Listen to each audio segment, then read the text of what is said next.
Amis fermiers, amis fermières, bonjour, bienvenue à la ferme, bienvenue sur Cocotte TV. Aujourd'hui je vous présente une enceinte qui nous provient de Creative. Il s'agit d'une enceinte Bluetooth portable qui se prénomme Sound Blaster comme tous les produits de son, mais Roar. Alors vous m'excuserez sur la prononciation du Roar, mais je pense qu'il y a une légère imitation du rugissement d'un félin, donc il s'agit d'une enceinte qui rugit, qui a des watts, etc., etc.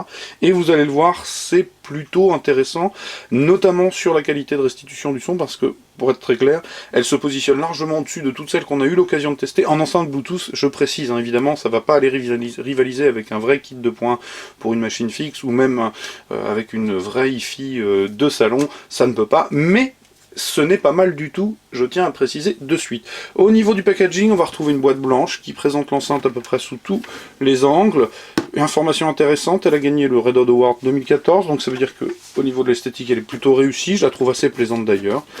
Sur le dos du packaging, toutes les icônes des différents points techniques, mais aussi des choix spécifiques de Creative, notamment le Terabyte, le Roar, je vais y revenir, je pose ça donc de côté.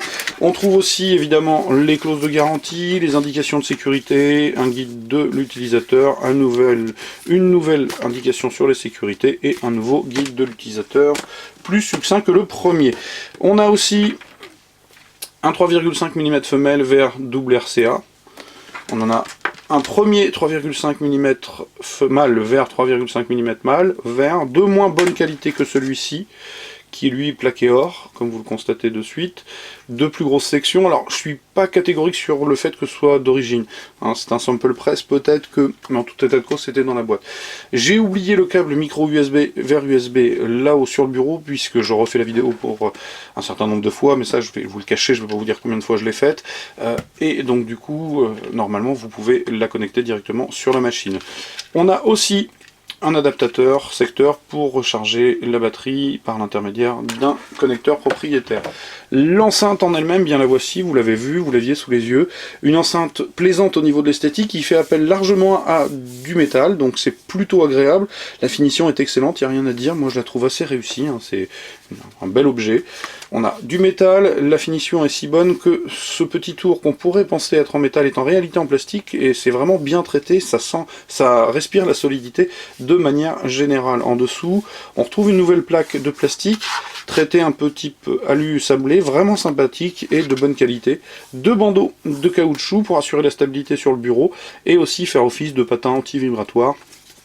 Le laser Creative inséré sur la face avant, donc quelque chose de plutôt pas mal. Alors, vous l'avez remarqué, je l'ai allumé de façon à ce que vous puissiez visualiser les diodes d'information. Donc sur un bandeau de gomme à l'arrière, on va retrouver tout un panneau de commande que je vais reprendre, et un panneau de commande sur le dessus. Donc là, le NFC pour l'apparier rapidement et facilement. Les trois diodes d'indication du niveau de batterie. Juste à côté, vous ne le verrez peut-être pas à l'image, je ne sais pas.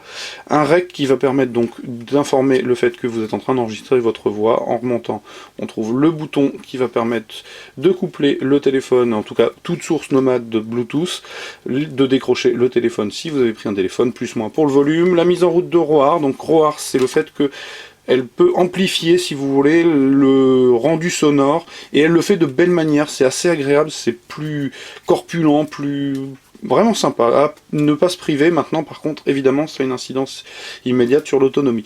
Le bouton d'extinction et d'allumage. Au dos toujours on retrouve le DC-in, l'auxiliaire en 3,5 mm, un hub USB puisqu'elle peut lire directement à partir d'une clé USB, le micro USB qui va permettre de le connecter à la machine et donc de faire office de carte son, la micro SD que vous pourrez insérer puisqu'elle peut lire aussi à partir d'une micro SD, et le panneau de commande qui va permettre de gérer donc l'USB et le micro USB. Alors ici, spécifique à l'enregistrement, hein, vous pouvez enregistrer, lecture pause de ce que vous avez enregistré, couper le micro ou l'allumer. Au-dessus, la commande de la lecture pause, morceau précédent, morceau suivant, boucle ou morceau aléatoire. Ici, le comportement du couplage Bluetooth, donc en off, en gros, une seule source nomade couplée, deux appareils couplés en binôme, chacun son tour à peu de choses près, et en deux, ouverture totale du réseau Bluetooth pour toutes les personnes qui souhaiteraient se coupler directement à l'enceinte, et ça peut être un joyeux bazar. Un bouton alarme qui permet aussi d'activer le Terabase. Alors le Terabase, c'est le fait que l'enceinte est en capacité d'augmenter la puissance sur les basses exclusivement, donc pareil, plutôt bien fait, avec un petit effet peut-être un peu trop dynamique, mais plutôt agréable à ne pas mettre de côté, clairement. Maintenant, encore une fois, ça a une incidence sur l'autonomie, et donc le fait de mettre en route le Terabase ou de choisir l'alarme, si vous appuyez sur le bouton alarme, elle se met à brailler. Un petit peu inutile, j'ai pas bien compris l'utilité de ça, mais en tout cas, force est de constater que quand ça braille vraiment. Alors la ROAR, je vous l'ai dit, au niveau de la qualité de son, c'est assez intéressant. Ça remplacera pas une hi-fi, je le répète, mais vraiment c'est celle qui se place sur le haut du pavé dans ce que nous avons testé à la ferme. Il y a relativement de l'équilibre, peut-être un peu trop de présence au niveau des médiums. Les basses sont pas si mal que ça, avec un petit peu de nuance, alors qu'en général c'est plutôt absent sur ce type de produit, hein, donc vraiment plutôt réussi. Ce qui est étonnant finalement, c'est que les aigus, eux, sont un peu monotimbres, pas forcément exceptionnels. Voilà, globalement, c'est peut-être au niveau des aigus que ça pêche le plus. Donc, au niveau de la technique, eh bien, c'est simple, on a une bi-amplification, avec une membrane active sur le dessus pour les basses, en tout cas le woofer, avec deux membranes passives de chaque côté, et sur la face avant, on va retrouver deux autres membranes, donc celle-ci, si je ne m'abuse, fait 63, celle-ci, 35 mm, ici et ici, et donc on a quelque chose qui n'a pas forcément une largeur de scène phénoménale, ça c'est évident, mais vraiment quelque chose de sympa. Alors d'un autre côté c'est un petit peu normal, elle est nettement plus chère que celle que nous avons testée par exemple à l'EHPAD il y a environ un mois. Là on a un produit qui est quand même à 149 €, c'est le minimum. Maintenant très honnêtement, un produit qui à 149 € peut vraiment faire une petite source d'appoint de bonne qualité, sans avoir l'encombrement d'un vrai kit de points sur la machine, en tout cas qui pourrait largement faire office de point musical dans la cuisine, par exemple, tous les jours, sans que les oreilles soient forcément en train de saigner à la fin de l'écoute. Donc quelque chose de vraiment sympathique, moi j'ai plutôt apprécié.